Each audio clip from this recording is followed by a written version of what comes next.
While a mother and her children were sleeping, the nearby river overflowed during the storm, and the water flooded their house with terrifying force, destroying everything in its path. In the middle of the panic, as the current swept through every corner, the mother fought desperately to save her little ones. Their lives were spared, but they lost the little they had. With empty stomachs, the children began to cry. "Mom, what are we going to eat? The water took everything. We're hungry." Desperate, the woman took her daughter in her arms and ran to a small grocery store in the neighborhood. "Please, sir," she begged with a trembling voice, "sell me some food. I'll pay you later." The shopkeeper, impatient, immediately refused. "I don't give credit to strangers." She explained that she had 5 hungry children, that the flood had destroyed all their food, and that she had no one else to ask for help. But the man, cold and indifferent, only said, "Leave now. There's nothing I can do for you."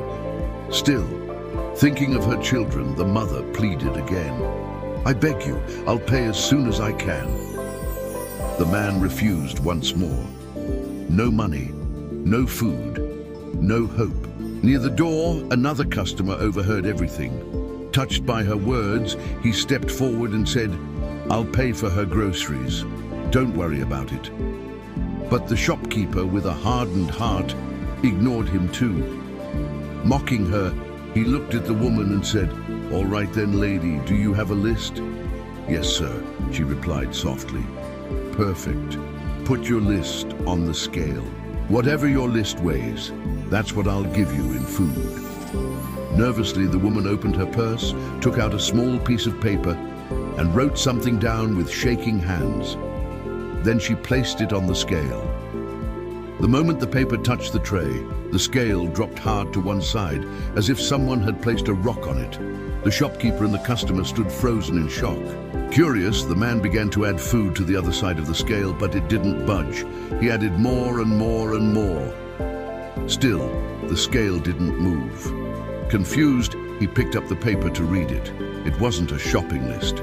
It was a prayer. "Dear God, you know my needs. I place this situation in your hands."